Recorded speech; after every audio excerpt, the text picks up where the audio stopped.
What up, TikTok? Hey, hope everybody's having a great Friday. Hey, don't let anything that's negative in your life dictate the rest of your life. Does that make sense?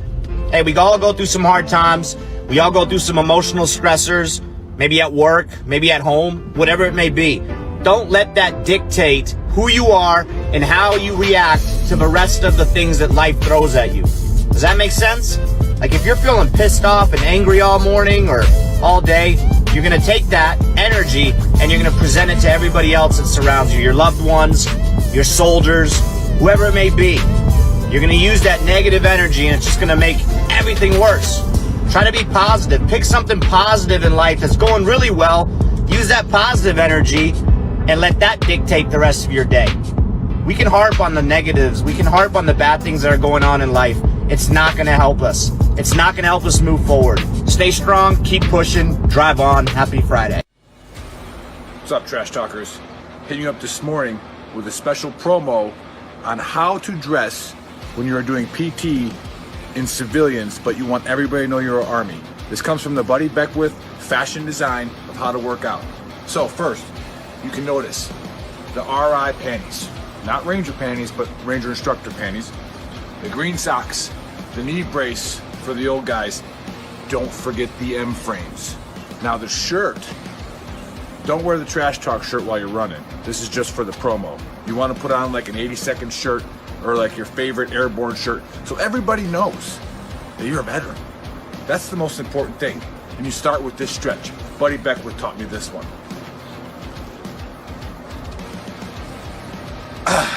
Ready to go. So, I'm walking out of the gas station and my co-worker, who's an old MP, but we still claim him, and has engaged the man in conversation. Not much for conversation with strangers, but he's got the tab. So, as I walk by, I say airborne, and the man responds with, and I quote, "Hoorah." So, after I instructed my co-worker to slash every single tire before he put the car in gear, I looked for the biggest rock. As I crow-hopped to throw it through his back window so he can stop posing as one of us, I actually wake up and realize that the man's ignorance had incapacitated me for a moment, and I was daydreaming. I mean, because in that moment you got two options. I chose the third option and said, "Incorrect. That's an incorrect response." And I kept walking. The man said nothing and he pulled away. So you tell me, what is it, a stolen valor thing? No Marine's gonna have an airborne tab, and no paratrooper's gonna say "hidden hoorah." So you tell me, stolen valor? Hey, y'all, I'm going to work. I left you a note on the refrigerator. I love y'all. I'm gonna go.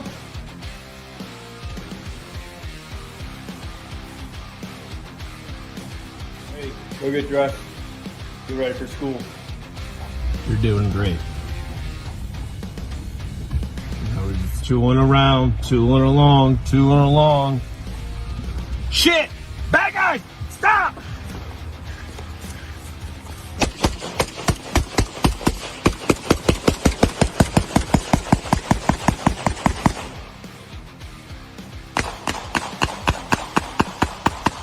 Let me break it down Barney style.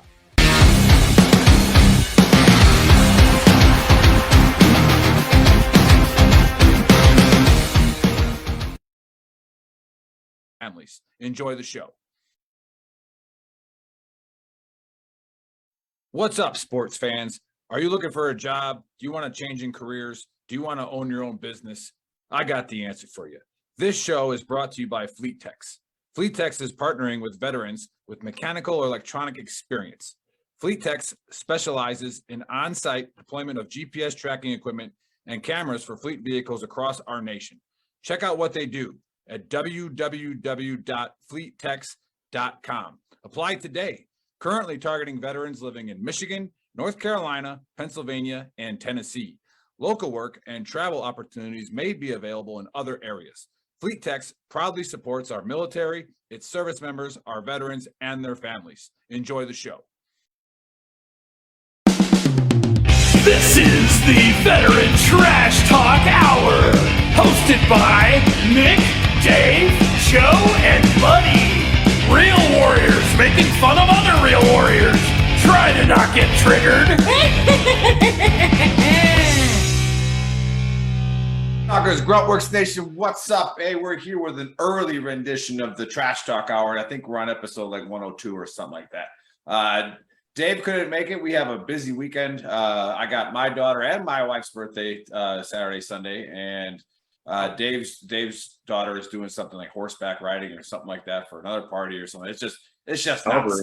And then we were supposed to have we have a hodgepodge here, and we were supposed to have a special guest host as well, but he is tied up right now with a couple of generals at a gate. We won't say what base that is, but he just wants me to let the Trash Talk community know that these two generals did not get laid last night, and they're being menaces at the gate. So if you're watching this and there's a holdup at a gate with two generals, then you know what I'm talking about. But other than that, I welcome to Chris Kerber is here. He's been on the show a few times. He's filling in for Dave, and then of course our guest Mickey Severson. Severson, Either way, who's off. It doesn't really matter. We don't really care. But anyways, big shout out to our sponsors. As you see in the back, 10th Mountain Whiskey. Go to 10thmountainwhiskey.com and put in the code VTT.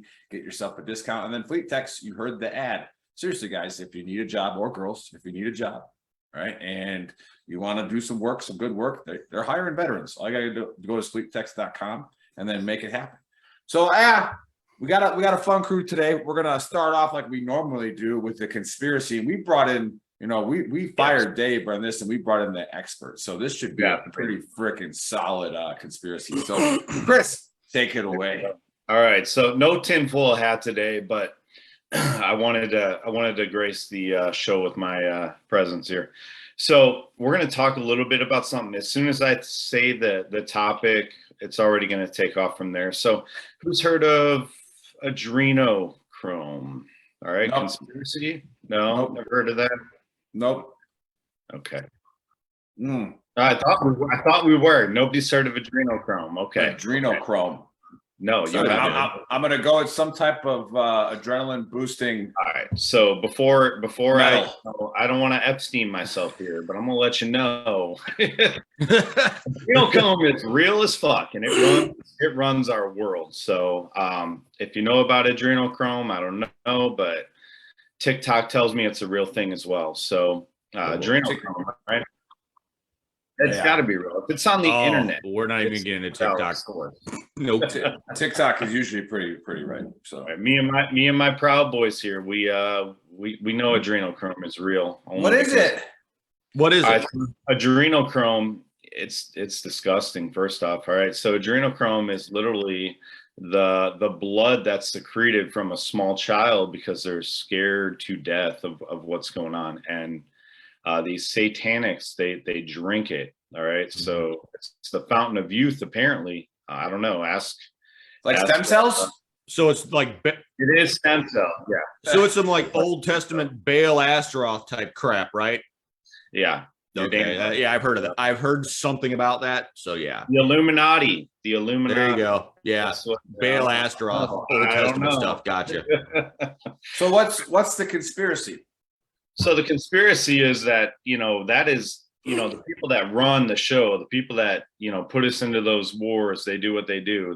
The Illuminati, those are the people that the satanic rituals, the eating of flesh, it's all a conspiracy, but adrenochrome, if you look at Epstein and the Clintons or, the Obama, whoever, they all have been on this boat, right? And they go to this mystical island. It's kind of like Pinocchio, actually.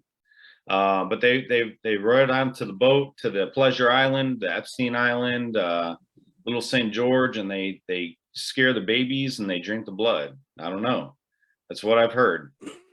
Right, now, are we talking like the Baal god that's metal and they put the baby on it and melts to death? Something crazy I think what we have to answer here is we'll go with Chris first.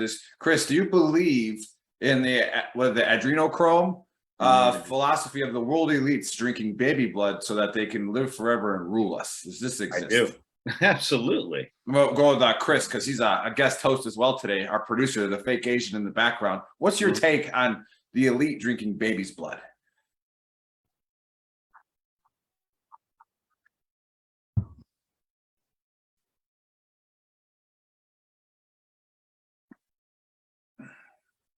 Mm-hmm.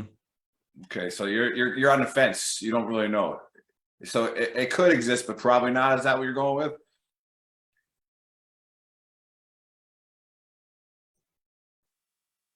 Mm-hmm.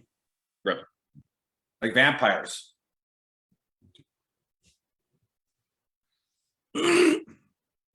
For now.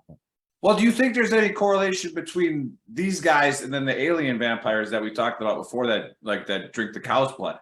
Like, is it just like, have they evolved from, because we were from aliens according to Dave. So then now instead of cow's blood, we just figured out that fetal blood is better for you.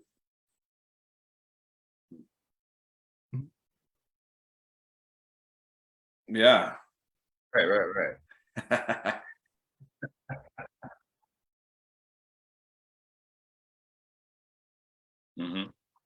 Yeah. All right, Mickey, what say you? Dude, this is Old Testament stuff, man. I'm in the Bible Belt style. So if I were to tell this to my pastor, dude, this is lipstick on a pig from the Old Testament, dude. So yeah, it's not even. Solomon once said there is nothing new under the sun. This is just So this is repackaged Old Testament stuff to throw people off. That's all this is. So yeah, based on what I went through my time in Baghdad, this couldn't be outside the realm of possibility if it tried to be. It's totally believable. Okay, yeah, because when you go, people don't realize when you go to Iraq, especially on the rivers, that's some of the oldest known places on the planet under record and structure. So yeah, there's definitely. I always made a joke. I said the Iraqis created algebra, then they for some reason just stopped reading. So and I hate them for it. Maybe they were drinking the wrong blood, and then they need to be dick punched for creating algebra. Yeah, I'm gonna go. Like I do believe that the satanic rituals are real. I mean, they've already happened before, and again, truly, when you look at any type of faith, without getting too into religion, but any type of faith, right? It gets corrupted by power and greed, right? So the best faith to go to would be satanic, right? Because that's nothing but about yourself, right? And making yourself live longer, right? And the pleasures of the flesh, right? All that stuff. You just get to glorify all of it. I always made a joke. I said I'd either be like a Mormon or like, whatever, if I change something, because then you just have celestial sex for the rest of your life. I don't know how that works. That's another conspiracy. And they're giant spiritual diapers. Yeah. I'm just saying, but that's the greatest movie ever. But so like, would it surprise me if that these global elites from these, and like I said, there's a difference between the Sachs brothers, the people who control the financial portion, and then the people who actually run the mob, right? I think those are two different groups of people, in my opinion. We can spin off into another conspiracy. But where I'm at right now for the World Balloon Festival for the birthdays, there's actually the most elite university out here in New Mexico. Right, the College of the Worlds, right, where all the elites send their kids. Really? Why is it out in New Mexico? Right, and it's like it's in a castle. Okay, and it's like, and then there's another area here, right by us, that's out in the mountains, because there's beautiful country up here in New Mexico and Santa Fe areas, but like they have the most millionaires per capita in that one little area. And then they have the most PhDs per capita in that one little area. And it's like, and then Colorado, where the New World Order airport is, right? That's only a 3-hour drive from here. My tinfoil on right now. That's only about a 3.5-4 hour drive from here, right? So it's like it's this little puddle jump over there. But so yeah, we kind of covered this before, but I don't know. I'm on the fence about the actual drinking of the baby's blood. So I can believe it at this point, really. I mean, from 2020 on, it's been Revelation meets Jumanji, so I can believe it at this point. So yeah, there's a bunch of wild stuff going on. So yeah, I think that handles that. And our guest host was supposed to come on and tell us something that would behoove us to listen to, but like I said, he's dealing with generals that didn't get laid last night, and they're. Yeah, just make them beat their face at the front gate. Generals do feel privileged, don't they? Yeah. Well, that's something I kind of wanted to chat about. That was on my brain, and how I troll on Facebook, and it's not really a book of Earl today, but you see here we have this this individualism, right? That's, taking America's always been about individualism, Mhm. right? And it's not necessarily a bad thing, right? It's when it's like, because I'm going to go do whatever I want. I'm going to go make the money the way I want. Now, here's what I always say: if you want to be part of a community, if you want the resources that community provides, then you do what the community wants you to do. All right, that's when you have to drop your individualism. All right, so if you want good schools, good firemen, good cops, pay the taxes, homie.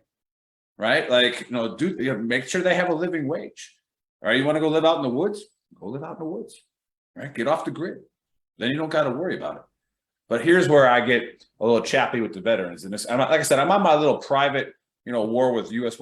Army what the fuck moments. Not with not the people I know there, but the admins are just out of control lately, and they're posting stuff that, but again, I don't want to throw the term woke out there, because then we have to cultivate the narrative intelligence, because then somebody will come on and say, well, woke actually means aware.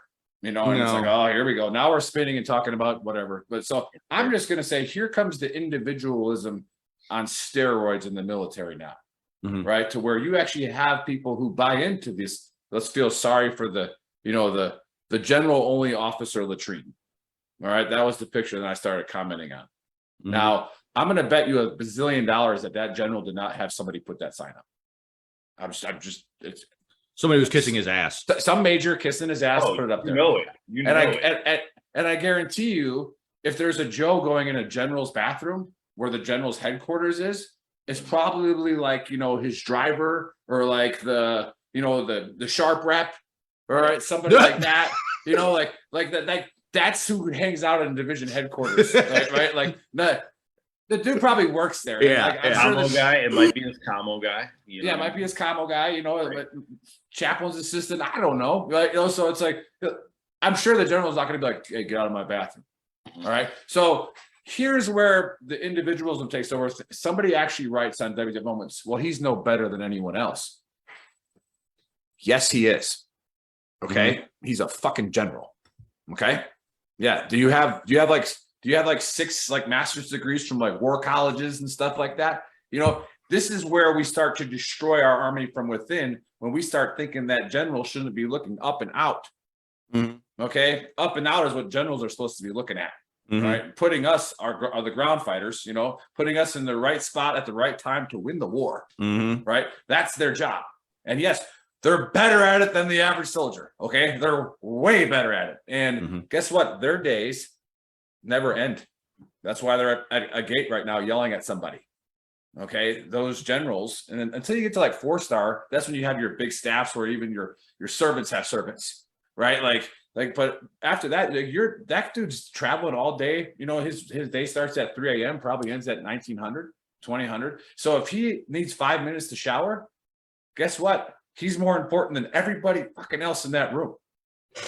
Right. So that's just understand that with the Army. And that's where, even with the DOD, right, when we talk about what's the role of an NCO, right, now that differs by branch, but when it goes pretty much like the Marine and the Army, where you're not a technical sergeant, right, you're probably a fighter, you're a team leader, something like that. It's your job to take care of soldiers. It's your job to manage them, to make sure that they don't waste their time. It's not the generals, right? It's not even the colonels, right? Like, it's like a lot of times if you go talk to a colonel, he'll be like, what's happening? Right? Because he's not supposed to care, right? He should care as a human being, but it's not his job. Like, he literally, like, think about running a private organization where you have 40 employees that are supposed to do jobs and be a team, right? And then when you're in a private sector and somebody just doesn't want to do their job or help the team, guess what we do? We fire them. Why? Because that's what you're supposed to do. And now everybody wants a pat in the back for doing what they're supposed to do. I'm sorry, good job. Like, don't I pay you $52,000 a year for that? Like, right? Like, isn't that what you're supposed to do? Now, when you go outside and help the team by going outside of your scope because you're an actual team player and not an individual, all right, that's when you get an attaboy, right? That's when you get a pay raise. That's when you get something like that, So that's kind of just what I want to cover for a little bit. Who's that?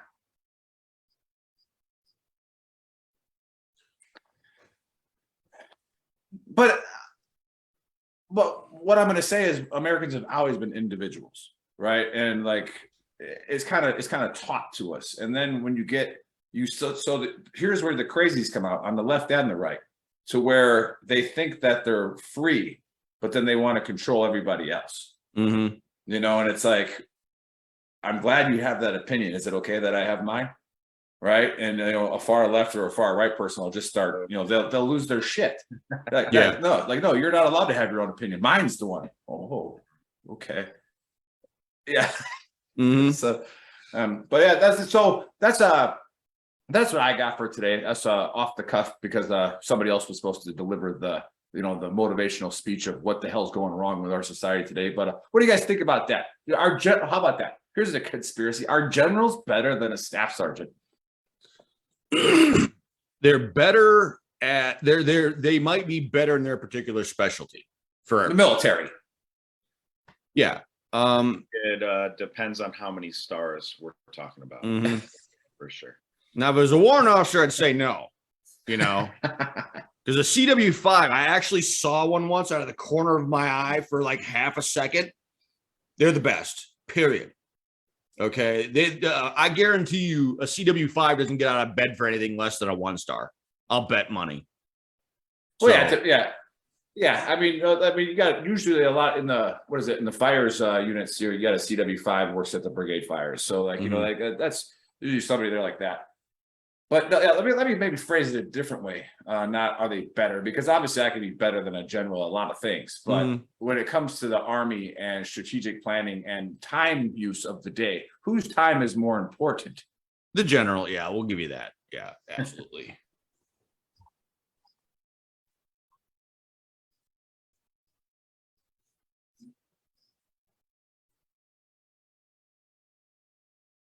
Damn.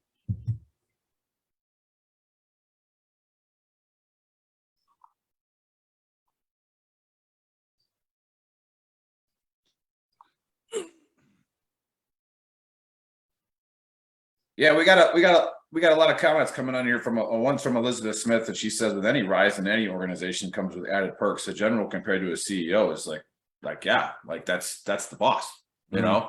And then you got Nana says it depends if they have common sense. It's hard to come by nowadays. There you go. Remember, common sense is relative, okay, and that's where I think we're losing the common sense of what the military's like. So like it's not common sense to say that you know nobody's more important than somebody else in the military. Okay, here's what I'm going to say. Let me jump in just real quick because my brain's in the blender. I usually refer to wokeness as mental masturbation gone mad. You got some more conservative Christian pastors like in the celebrity class. They don't want that to be there, but they call it downright satanic because it's all about it's about their savior complex that they want to just unleash on the world because that participation trophy thing just ballooned their ego. So yeah, I think people need to get some perspective on where they are in the grand scheme of things, you know, and you'll get that downrange. That's a problem. A lot of these guys are slick sleeve that have never been downrange and don't get it on that level. That's part of the problem. Yeah, and then again, the Army made a song about it. Like I said, I'm Army. Chris was Army. You were Army after the Marine Corps. Yeah, but it's like, you know, they made a song about it. It says the Army is going to keep rolling along. Yeah, right. Like no matter what you think is wrong with the Army, which a lot of it's justified. Mm-hmm. But like it's just going to keep going, and it's like, are you going to whine about it? Or are you going to do something about it? But I think whining about a general getting to piss in peace or something like that, like whatever, dude. Like what are you doing near where the general's bathroom is, anyways? And guess what? I guarantee you the general wouldn't give a shit if you went in there. No, you won't. Right? But you, as a member of an organization, if you even see that sign and you don't have the common sense like Nana's talking about, where did the general put that sign up? Probably not, right? And it's like, but somebody's like, no, this dude, like, we don't like. It bothers maybe the office when they see the general walk to the bathroom and maybe walk back, right? Mm-hmm. Like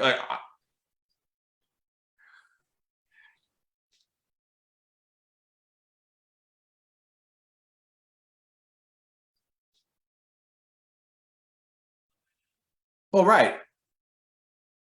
Yeah, and then on DoD installations, you can also have Gold Star Families as an authorized spot, and pregnant women, right, which kind of falls under the same thing as and yes, to you people, pregnant women.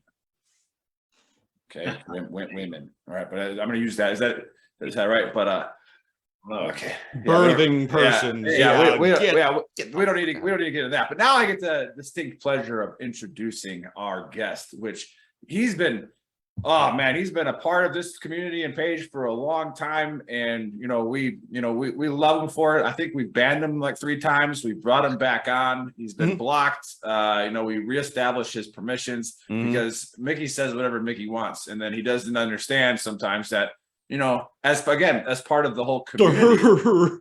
As part of the whole community goes, we can't sacrifice the whole community because you want to bitch about something. Right. Like we can't do it. I'm glad you're upset about what Hillary Clinton did, but it just doesn't matter. Yeah.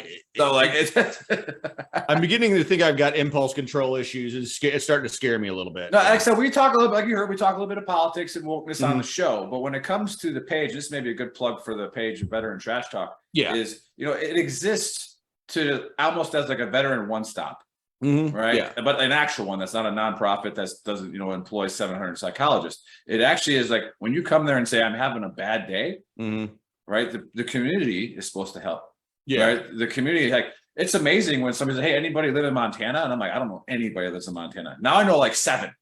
All right. Like I know 7 people that live in Montana. That's like half the population. Yeah. And that's what I love about this page. As far as a love and support, y'all are just off the charts. I gotta say that. I will say that without reservation. That's why I love you guys so much. I mean, and it's quick. Like, you guys are like Speedy Gonzalez fast, dude. Yeah, and that's a big credit to our admin. I don't know if Chris is still an admin. I think we fired him a few times. I've been promoted. He's been promoted. He's on the board of directors for the admin. But yeah.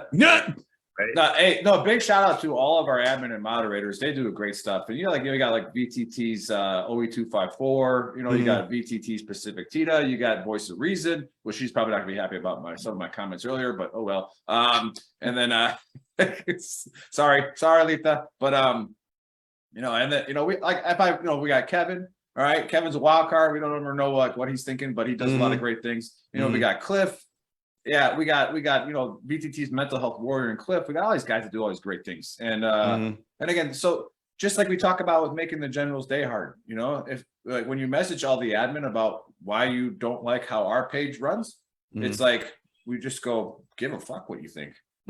Right? Like, these guys, they are putting in the hours of trying to make sure we can help a veteran when they need help. Yeah. All right. And that we can just have fun and a good time if nobody needs help that day. It's okay to have fun too, guys. But a little spin off there. But Mickey's been known for Veteran Trash Talk for a while, and he's been trying to get on the show, and he finally sent us his book. I don't know if my thing's going to show it, but We Did Not Deserve the Crapper.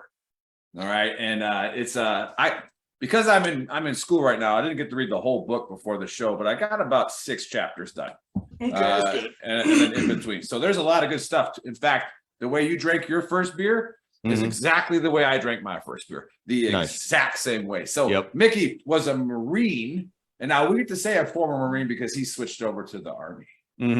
Like most Marines do, they realize that they made a poor choice. And then they realize that they actually want to go get promoted. What a concept. Holy crap. But hey, Mickey, welcome to the show. Talk a little bit about your service, talk about your book, what you want the book to accomplish, what it hasn't accomplished, and all that good stuff. So welcome to the Trash Talk Hour. Thank you. The reason I wrote the book, it's a promise kept, because I was in a gym in La Crosse, Wisconsin one night. I was talking to this dude, and I know I was in a bad place. My sleep cycle was upside down. I'm working out late at night. So I told a story. I don't even remember what story I told. I was talking to this random weightlifter, and he's like, dude, you should write a book. And it's one of those rare moments where my brain wasn't spinning like a centrifugal separator for nuclear fissile material. You know what I'm saying? Nope. Like a blend. Okay, we'll call it a nuclear blender. My brain was spinning like a nuclear blender, right? It stopped, and without even thinking, I got on my laptop on Facebook Messenger way back in the day, back in like 2012, I want to say. Yeah. Way back in the day. Holy crap, I'm old. And I got on, I messaged all four of the guys the original four from Compound 3, which is where all that took place. All the stupid stuff in Baghdad took place. I said, I want to tell our story. I says, if you are 99% sure, the book dies here. 3 minutes later, the Hawkeye McGee character in Afghanistan at the time chimes in, I got your back, do it. 3 hours later, the other three guys chime in, one of whom which is dead now. And we'll get to that in a little bit. They chimed in and said, we got your back. And my now former publishing consultant said it takes 3 to 10 years to write a good book. So yeah, it was one of those, it's like the Hobbit, I'm going on an adventure. It was one of those rare moments where I wasn't thinking myself into oblivion. I just started doing it. Okay. So that's how that happened. Nice. So yeah, tell us a little bit about like your service and like how that, like, you know, and where you bounced around from. And then again, there in the book, like I said, there's characters, right? And I've seen this before in some veteran books where they don't want to say the names of people. So they change it to, you know, just, you know, characters. So I like how that's done as well. Yeah. But talk a little bit about that service that had to be done into the book. Like you had to tell your story because we love it. And authors usually do really well on this show because like that's also a part of therapy is writing. Okay. Like write it out. Okay. It originally started in La Crosse. There's a La Crosse vet center there. My guy said I should write a book because it would be cathartic for me. And it's originally started out. Fob Crapper, also known as Camp Cropper, and I can say it now because it was on the Fox News ticker back when I first got home. I was in a crappy little Planet Fitness. What year was this? I want to say 2010. Okay. They literally talked about Camp Cropper. We handed the base over them, and they waited about a week before they started killing detainees. And it's like, wow, that's awfully polite of you. Now that was one of the things that started it in my head. And there's another moment. I was driving to my cousin's place, and I rear-ended a guy, and he had a minivan. It was rainy and slick, and I didn't stop in time. He grabs his daughter, and I have the most unbelievable flashback, like the fact that my body was violently shaking inside, and I was on the verge of just losing it, like completely losing it. And that's what started the process. And because we were the only internment facility in all of Iraq to house juveniles, okay, and there were 2 juvenile murders. Yeah, you talk about it in the book too. You talk about it in the book too, where they didn't have birth certificates, and so that. I'll tell you that one quick. Okay, yeah. So there are 2 examples of that. There was this one poor kid. I'm pretty sure he was 18, but it was like he kept saying he was 17. Okay, and an E7 from the talk comes down with his birth certificate. I'm 17. And he's like, no. So as he's walking across the main drag from the juvenile zone to the adult zone, all the adults are like, tight ass, tight ass, tight ass, tight ass. And we're like, he's so... The next morning he didn't have a tight ass and he wasn't walking right. Jeez. He was not, he was on his tippy toes with his legs spread apart walking around because they wore his ass. Yeah. You know, for people that, you know, this is a good segue into a point that I've always said about like the horrors of war. Mm-hmm. All right. And everybody thinks like Normandy, shells landing on the beach. Yeah. It's like, no, you see things that are just awful. Yeah. Like awful, like things that are disgusting that like, no, humans aren't supposed to do that. And then, yeah, but that's for the audience because we have civilians that watch too. It's like these are things that, you know, we make jokes about them because that's how we get over it. It's called gallows humor. Yeah, exactly. We deal with what we've seen with a little bit of humor. I'm going to throw. Let me just real quick. The goal of the book, to give you the goal real quick, I want the veteran to read it, hand it to the civilian, and say, "You will be pop quizzed." And to your point, I want the civilian to say, "This is the shit you do downrange where we're not looking when the cameras aren't. This is the shit that really goes on. Are you?" And you're like, "Yup." and I share my story as completely and bluntly as possible. So you, the veteran, can share yours as selectively as possible, as comfortable as you feel. So I'm taking one. I'm the guy in the group that's taking one for the team. You know, you want to get to the bridesmaid, so I gotta get the chubby one that's sexually frustrated. That's the gatekeeper. That's me doing that for you guys one more time. Yeah. Look, I picked up on that when reading it, and again, we always say that on the community is that stop lumping all veterans into the same bubble, because we're not the same. We have different experiences. We have shared experiences. We have, we have different values even, but there should be the values of like what the military is supposed to stand for, what it's supposed to do. And that pretty much covers it. They've had that for a while, but yeah. So like when you read that, people will ask me, hey, did that really happen? And I'm gonna be like, not to me. Right. But that probably did happen to him. That's not outside the realm of possibility. Right. Like, hey, did you ever kill a civilian? Yeah. Yeah.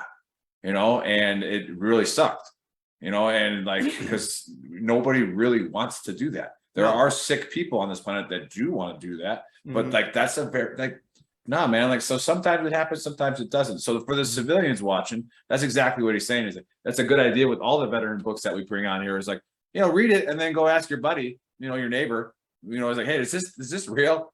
And then he might be like, nah, not, but that's because that's his perspective. That's what he saw as a veteran. But yeah, you were getting into it about the jail.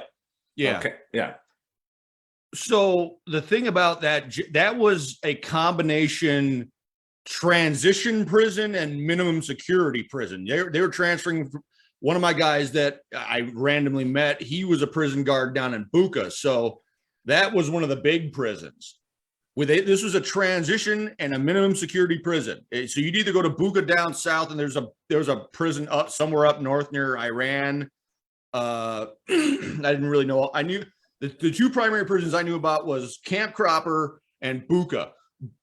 And the problem was before I got there. They did it before I got there, but before they started segregating prisoners, you had Ba'ath Party officials and elite Republican Guard getting arrested on purpose so they could hide out in the prisons because they weren't segregating people. They didn't have like Compound 5 yet, which I never got to write about because everybody and their mother had an NDA, non-disclosure agreement on Compound 5, and I talked to one guy about it. He said, shut the fuck up and stop asking me about a Compound 5 because I can't talk about it. Right. But yeah, they that's where they were putting the elite Republican Guard and the Ba'ath Party officials because and what they were doing, they were forced multiplying the prisoners, teaching them all they taught them how to make drywall out of toothpaste. They taught, they were turning concrete rebar into shanks. Yeah. So yeah, that's what that was, and the other problem is that we compounded it with they were getting monthly stipends to live there, to be in the prison. So some of them would reoffend in prison just to stay there longer to get a stipend, so they could have more money. Yeah. So they were whooping each other, they were murdering each other, they were raping each other to no end. I mean, no man loved Thursday. Screw you, Yeah. So yeah. Well, Rebecca just jumped out. What's up, Rebecca? She's a good fan of ours and a big contributor on the page as well. And yeah, we went a little early today because we got a lot of birthdays in the family we got to celebrate this weekend. Yeah. But no, that's a good point. And then again, to help give scope to it, and to the people watching, is you think you might know about tribal warfare, right? Because you've read about it somewhere, or this, that. Like when you actually see it in person, like it's insane, right? So when I was deployed back in 2006, one time the Al-Qaeda attack tried to overrun everybody. Well, they didn't succeed, but they smoked a lot of the IPs, right? So and then a lot of the IPs fled, right? And then we killed a bunch of them, and then it stopped. All right, but they brought in the SF team that was embedded with us brings down a battalion of Iraqi army. Right, and there were Shia, right, and it was a heavy Sunni city, but it had a Shia monument there, right? That was really important. So that monument kept getting blown up, i.e. the Golden Mosque, right? So it kept getting blown up. So now you got people who are actual trained army who are really upset with the whole community. Oh, yeah. Because again, 99% of that city didn't care about the mosque. Okay. But because they're Sunni, Mhm. right? The Shia, that's exactly what they come down and go, hey, watch these guys. He's like, because if you let them go, they'll murder this entire city. Mhm. You know, Yep. like just like that. And people are like, no way. Yeah, way. Yes. Yeah, way. Like they will murder all of them. Well, So, let me share something with you about kind of from the book. The Shia in Islam are outnumbered like 8 or 10 to 1 on a good day. So they're what I like to call nuts out of necessity. Yeah, well, I pissed them off by saying Salman Rushdie is my best. Salman Rushdie, Ani Habibi. Ani Habibi means my loving friend, is my loving friend. And I said the Shia hated me after that. They called me Sweech, which is crazy, and Mushkila, which is trouble. So yeah, the Shia are nuts out of necessity. So yeah. But that's why I was just trying to give scope to these people like that, to the civilians watching, or somebody doesn't understand what tribal warfare actually looks like. Yeah, their shit is savage, dude. Yeah, like I mean, it's almost to the point where it's, I mean, like, man, you like do what? Like we had an interpreter that was like gathering an arsenal, and I'm like, why do you have all that shit? And he goes, because when you leave, I'm gonna go kill all the Kurds. I was like, okay, like, good goal, buddy. Like, have fun, but. Holy shit. But hey, where can people get your book? Right now it's on Amazon. On Amazon. And I'm working on I'm kind of doing a transition from one publishing consultant to another, so we can get things back up and running properly. You can go on Amazon, you can look for it. We Did Not Deserve the Crapper. My two transitional consultants are going to have a meeting today and pound that out so we can get that, so that's all kosher again. So yeah, just go on Amazon. We Did Not Deserve the Crapper. I'll send you a link and you can post that and we'll go from there. Yeah. And so yeah, that's what's going on with that. All right. And then so again, were you in the Marines in 2010, or did you? No, I spent my first 4 years from 1994 to 1998 in the Marine Corps. I'll tell you real quick how that happened. I was a 18-year-old kid. I was driving. My aunt and my sister were driving back to my aunt's place, and I pissed off my aunt because I got a big mouth, and she was getting mad at me. This is way up on the north side of Milwaukee. Normally, she got off on an exit that she normally never gets off on. Like a Hampton. I think so. I think so. It was a Goodwill homeless shelter. So it was farther north than that, I think. So she pulls in, she's driving this giant ass Pontiac Catalina. It's 2 Priuses long almost. Okay.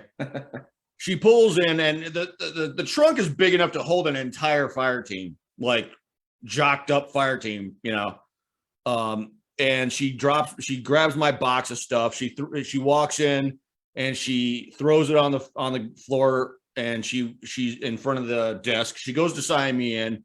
I'm looking off to the right at this homeless dude who I could smell as well as I could see. He was holding a bottle of whiskey. He had the trench coat on the whole nine. He stunk and he was drunk.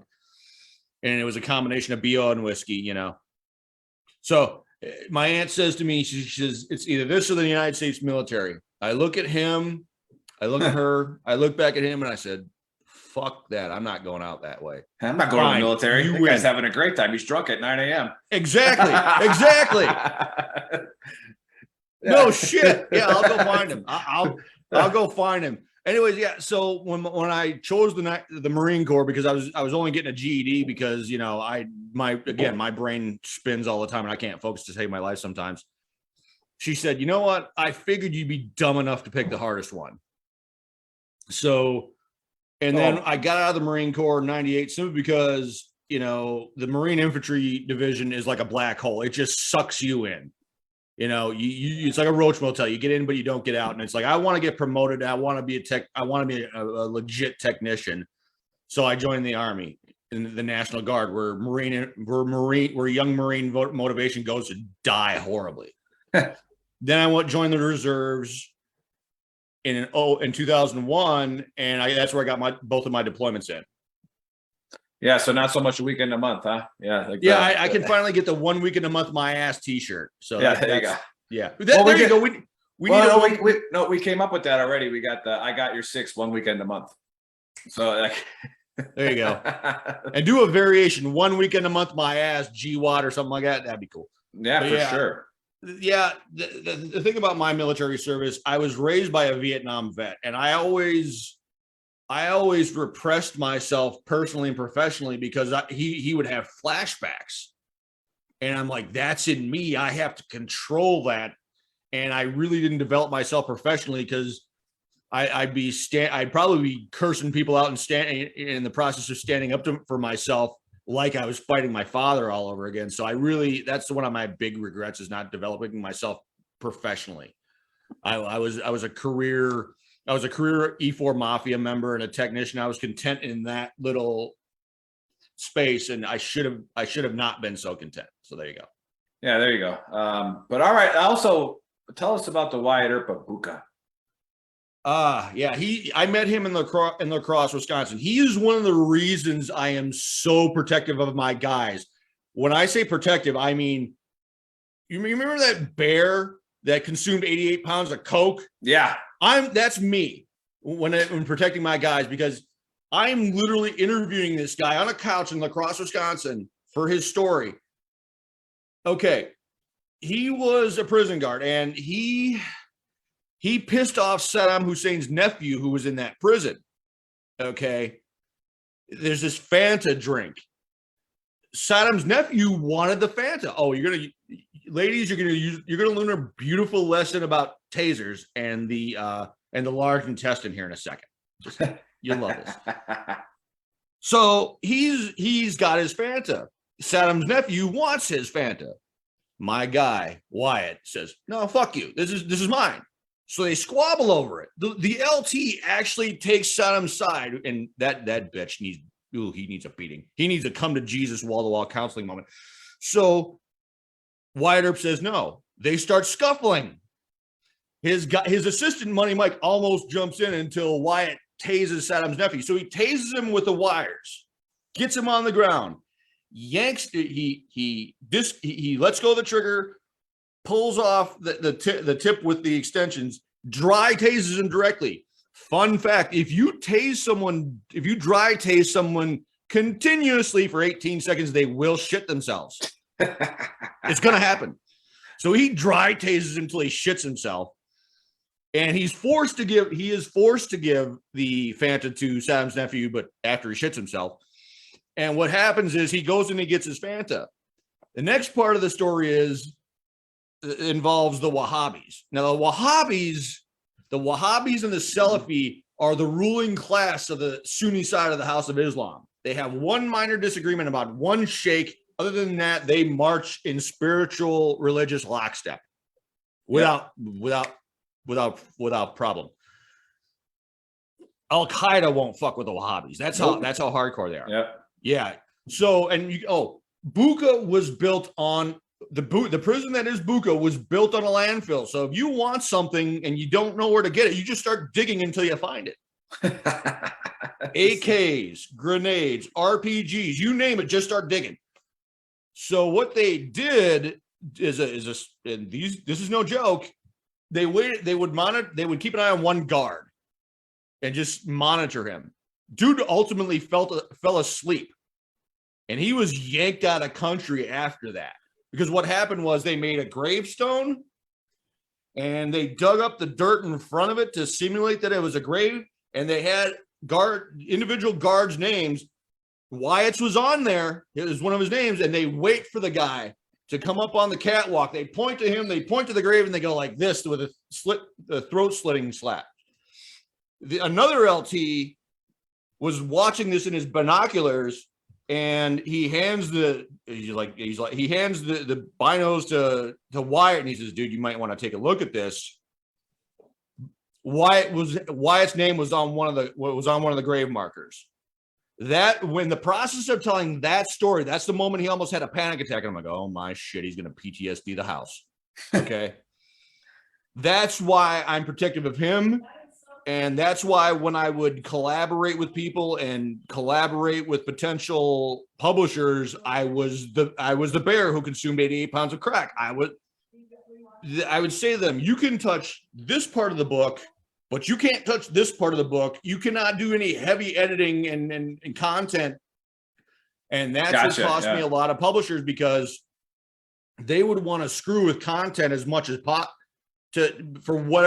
for whatever reason, for a storytelling thing. And I'm like, okay, you can touch my stuff, but you leave this alone, because these guys, here's the thing, at the end of the day, the publisher doesn't have to live with the disrespect that the collaborators feel if they just machine gun fuck that content. I have to live with that. So I was protective of my guys to a fault. That makes sense. Yeah. Yeah. To a horrible fault, but yeah. So, all right. So again, it's only on Amazon, right? It's only on Amazon right now. I'm going to get with my new publicist and my new publishing consultant. We're going to see what we can do to ramp things up, because I've got other projects that I'm tying to the book, and I'm going to try to kind of get everything consolidated on one website. Because my next project, and it's all tied to the book in the sense that I talk, like, there's one story near the end of the book about my grandmother, my pot-headed grandmother, Dubisaurus, and how she cooked a turkey. Dubisaurus. Yeah. Dude, I like I told you, but I know. Dude, no. She's been smoking weed for 40 years, dude. I would put her bong hit for bong hit up against Snooper Willie. Not joking.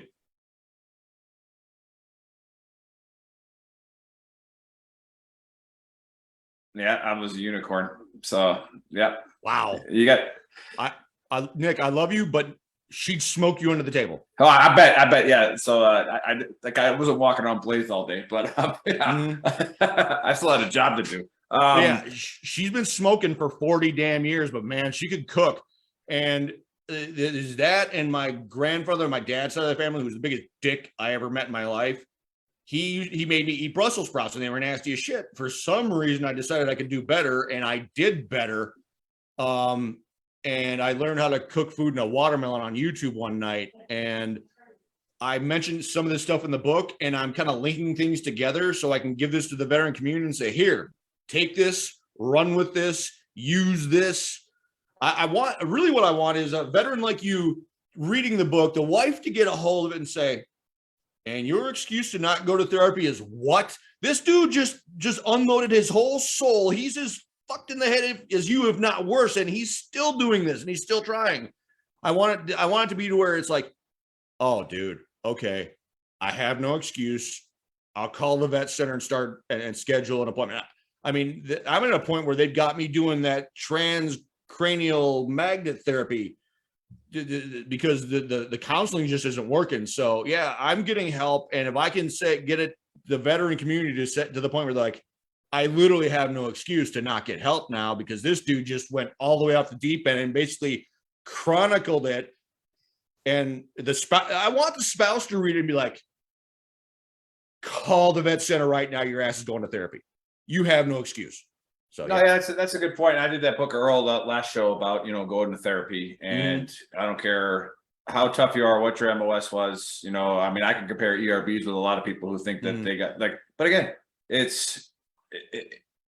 each person has to fight their battle, has to fight their demons. And it does help to see somebody else's, right? And then that's why it's a good thing, but you're not going to win the fight by yourself.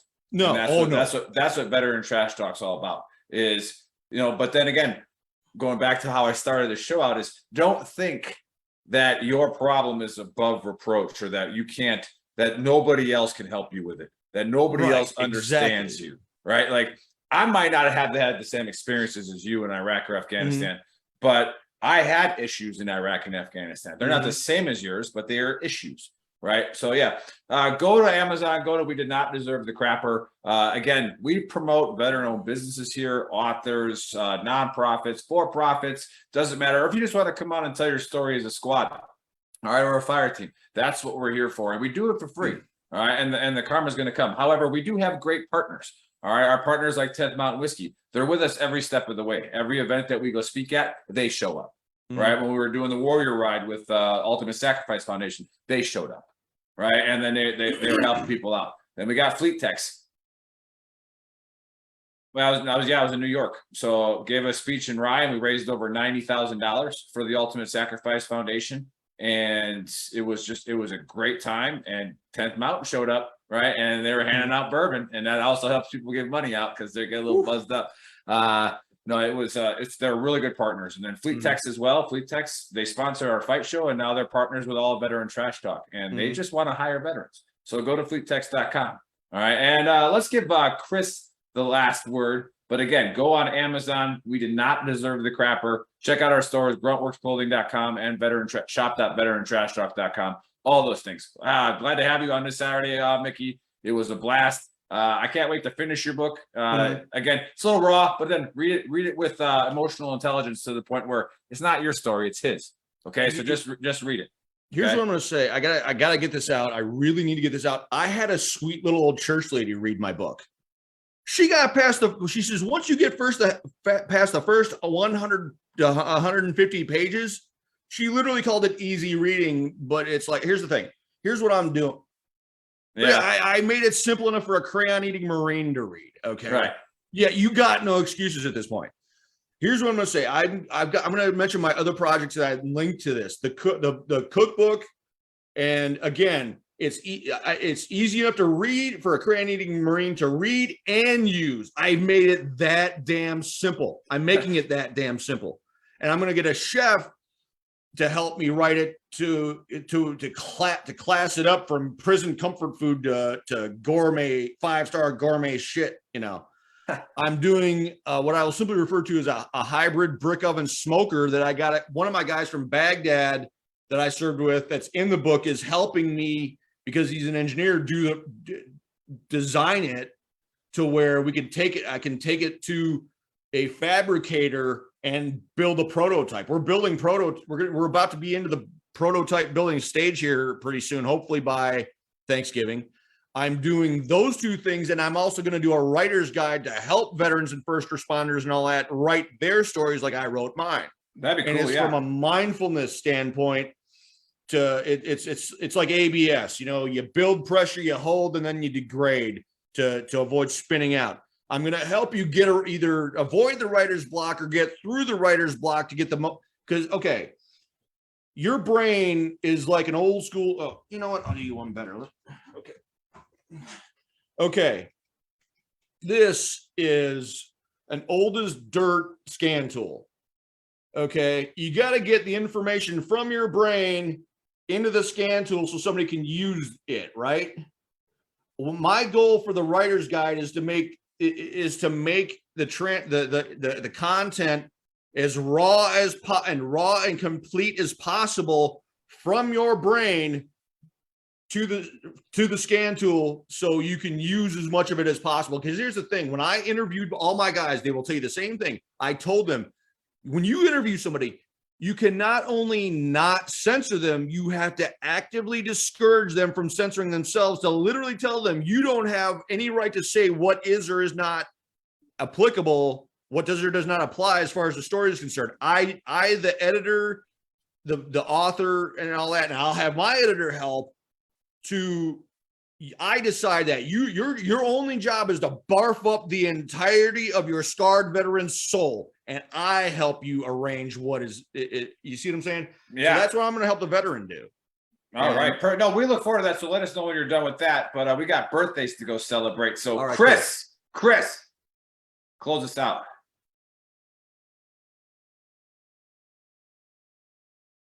Yeah.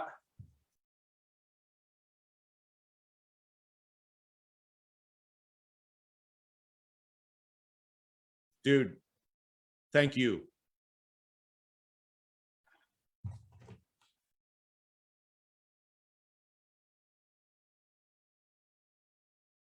Mm-hmm.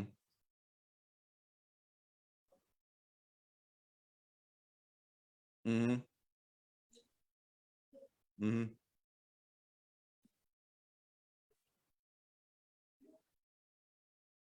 Yeah. All right, Len, we love you.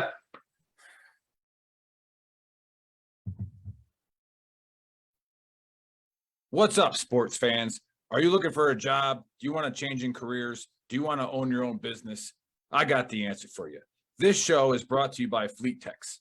FleetTex is partnering with veterans with mechanical or electronic experience.